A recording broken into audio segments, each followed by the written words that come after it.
another Shabbat Shalom with our family in WBOK, 12:30 a.m. Yes, and we are with our social media fam. We got our Facebook, we got our Instagram, and we got our YouTube.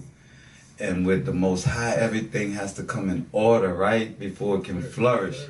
So now our Instagram and our YouTube page match Hebrew State of Being. So now you can just Google that and, whatever, as we start building this foundation, this, right. We are building this temple in New Orleans, New Jerusalem. You know what I'm saying? New Jerusalem, right? Yes, and our brother Oba is on his way. My brother's been gone. Yeah, we miss my brother, man. Yeah, my brother gonna be back. So, hopefully he's going to make it here before the show ends, because he is coming off the plane and straight here to do that work. He's been doing that work out in New York and Connecticut, really spreading the word of the Most High, man, and this black masking, our kingdom work. He has really been taking it to the four corners of United States for right now anyway. Oh, it's coming soon, baby. We're going to the world with this. You know what I'm saying? That's right. You don't get wisdom.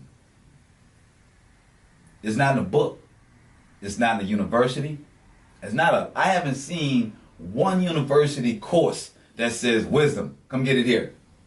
But I do see the rich are rich trying to go to the Tibetan mountains, and they're trying to go to this Sharonda island or somewhere, right? Trying to get to these holy shaman and all these to get to understanding of why. That is wisdom they're seeking. I can pay for the best women. I can go to the most fanciest places, the most remote islands, and I'm still not happy. Why? You have no wisdom.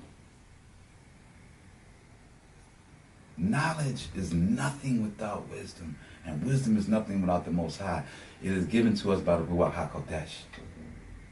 In the wisdom of Solomon that we're reading in the Apocrypha, it speaks of men gathering knowledge, but not having understanding.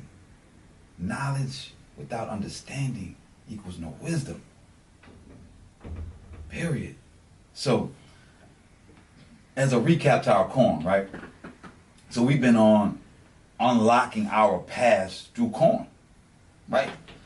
We found that 9,000 years ago was the first time that they domesticated corn, which was called maize, M-A-I-Z-E. So maize, 9,000 years ago. Well, where is maize indigenous to? I mean, we see them on all kind of statues all across the world. Oh no, our history books up until the last 10, 15 years ago said that they were pineal glands. They were pine cones that the ancient Sumerians were holding, and the Buddha was holding, that the great Han dynasty showed in their statues, in their relief statues, and Egypt and Osiris and all of these people, right? All holding corn. Then we find that the scientists, and we showed the video in part 2 of the scientists showing exactly what corn was before it became our present day corn. It was called, and I had to write this down, teosinte. So before what we have as our present day corn, it was called teosinte, right? Teosinte is too hard for us to eat. It has what they call a fruit covering, but it's really a hard covering. It's like plastic. And the actual corn seed is inside of it. You say, well then how did these primitive people 9,000 years ago figure out this was corn? So going down this trail of corn, we find how corn actually was found out it was edible and it was corn. Especially 9,000 years ago when it was inside a hard shell that will crack your teeth if you tried to bite it. They did an experiment where they put extreme heat to it, and it popped just like popcorn. You dig? So we know 9,000 years ago there was fire. And we know 9,000 years ago there was teosinte. And they were making popcorn 9,000 years ago. I think that's kind of cool. You know what I'm saying? I think that's kind of cool that we found this out in history through corn, that 9,000 years ago we had corn. You dig? So, and popcorn rather, we had popcorn.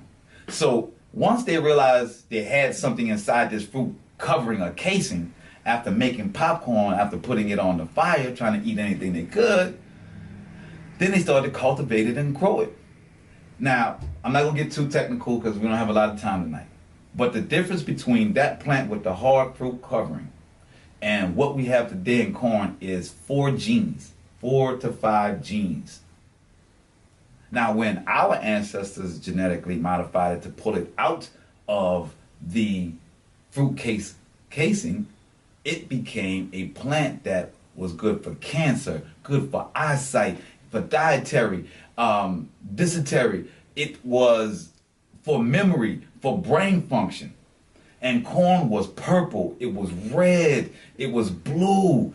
Yes, it was not this yellow and white corn that we have today. Right now you can only find it in North America and Guatemala. It's the only place you can find original maize.